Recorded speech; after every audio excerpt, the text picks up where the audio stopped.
Now, I know you're probably thinking, why is breathing a part of this workshop? Well, it's because we do everything while we breathe.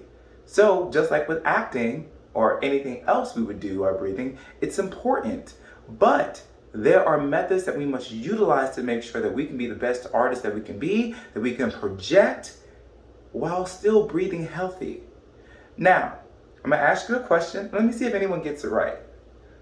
Who do you think in the whole wide world are the best breathing practitioners? So if anyone were to say babies, you are absolutely correct. Babies have the best form of breathing ever. And somewhere down the road, we kind of forget how to properly breathe. Now, the reason why babies breathe so properly and healthy is because they breathe from the bottom of their bodies. Right here in the lower abdomen area, they fill up that area first. Somewhere as we start to mature and get older, we kept our breathing very shallow and shy.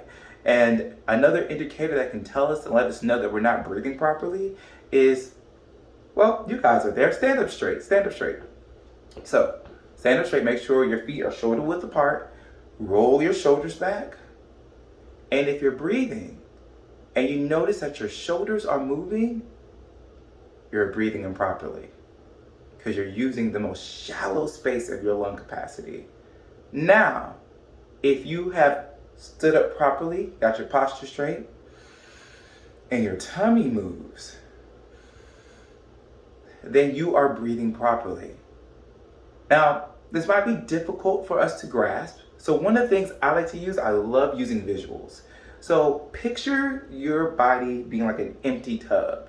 And when you inhale, think about you are taking that air and you're putting it in a form of a pitcher of water and you're just pouring it down your body, that tub.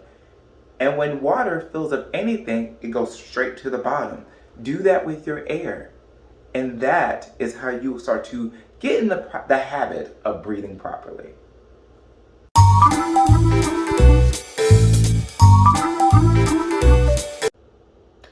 Alrighty, so you saw that we were going to be learning about lip trills and sirens. What a title, right? But these things are also very helpful. So lip trills. Has anyone ever heard of the term lip trill before? That's okay if you didn't. You've probably seen them before, you just probably haven't called them that, which is this. That's all that is. But it's very helpful because it helps warm up the lips and the mouthpiece. It's very important that people know what you're saying and that your lips are strong and ready to go. So, you're just going to start by trying to create a tightened embouchure. So maybe you can go like this.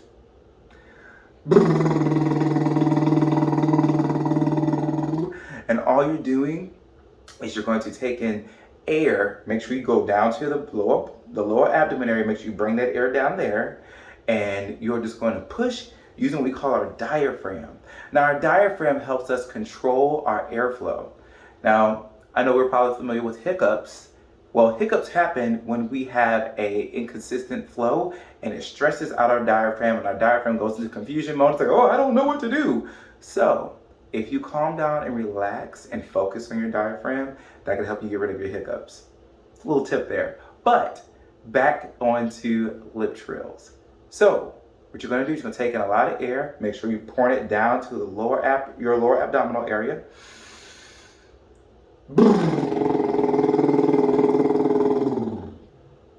Yeah. Okay. So that's what we're doing. So you give it a try.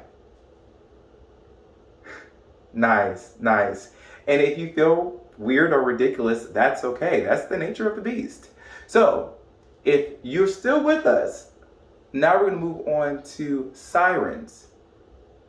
We're familiar with sirens, right? We hear them outside, either from a cop car, fire truck. So this is how we do sirens. Same kind of posture and breathing technique as you would do for the lip trills, except you're not buzzing your lips. You're doing this. Ooh.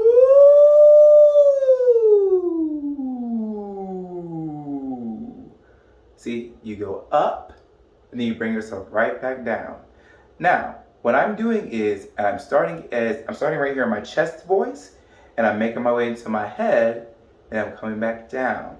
Or some of you may know it as you start here in your normal speaking area, and then you go into what you call your falsetto.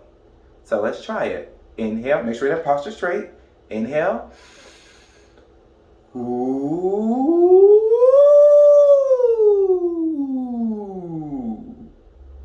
Yeah, got it? Okay, so now we're gonna try to amp this up. And what we're gonna do is we're going to add lip trills with sirens and make siren lip trills. Sorry, I'm a little bit nerdy. Are you guys ready? So, well, you're not ready because I haven't done it yet. So let me show you how you do it and then you try it. So, add air.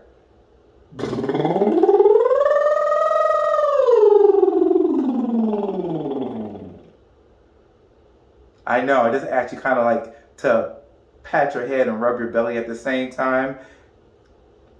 Still feel it out. Feel it out. Remember, we're gonna go through the steps. You're gonna make sure your posture's straight. You're gonna inhale. Embouchure.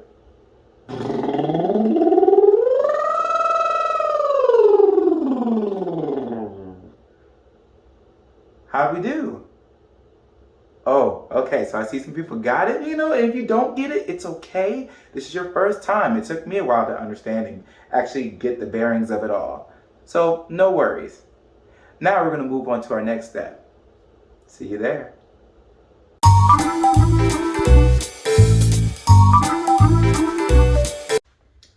Alrighty, so now we made it to the part where we talk about tongue twisters.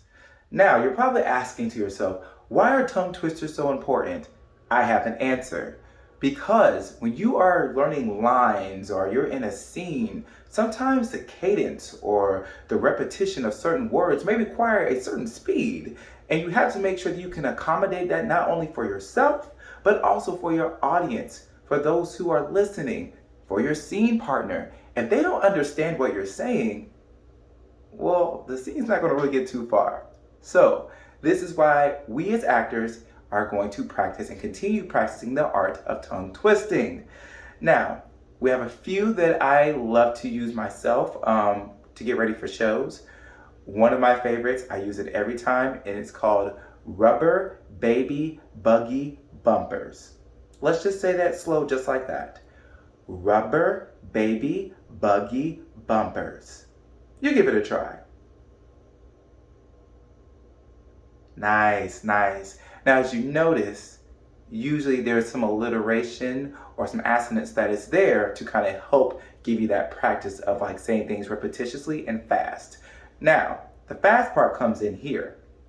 With rubber baby buggy bumpers, you progressively get faster. Like this. Rubber baby buggy bumpers, rubber baby buggy bumpers, rubber baby buggy bumpers, rubber baby buggy bumpers, rubber baby buggy bumpers, rubber baby buggy bumpers, rubber baby buggy bumpers, rubber baby buggy bumpers, rubber baby buggy bumpers. Did you get it? No worries if not. So the next one I'm going to teach you guys, this is also another one that deals with speed, but it also helps you because it makes sure you focus on the words. And this one goes, Topeka, Topeka, Topeka. Bodega, bodega, bodega. Topeka, bodega, Topeka, bodega, Topeka, bodega, Topeka, bodega. Say it.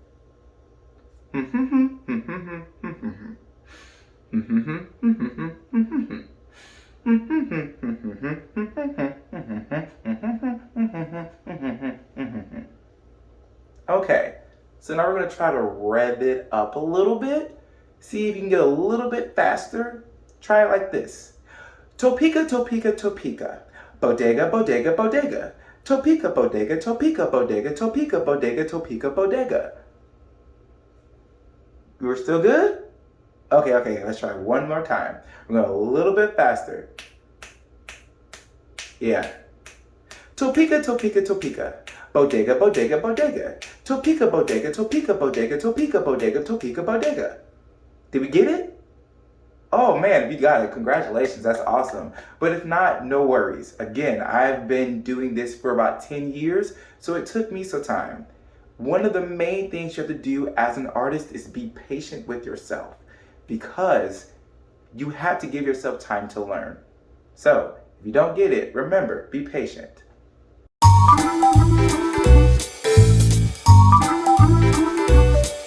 Well, friends, that seems to wrap up our part 1 about acting and giving the foundations. Let's see, we went over posture. That is very important. Make sure our shoulders are rolled back. Make sure that we are standing up straight. That way we can give ourselves as much maximum space to utilize our lung capacity. Remember, fill up that lower abdominal area first. Oh, I forgot to mention, this posture that we do right here, in the acting community, we call this actor neutral. This lets our director and our scene partners know that we are focused and ready to go, and they have our undivided attention. So, actor neutral, talked about breath support and breathing, and tongue twisters. And how tongue twisters are so important to make sure that your words are crisp and they are said with so much clarity. Well, friends, that's it for now. I look forward to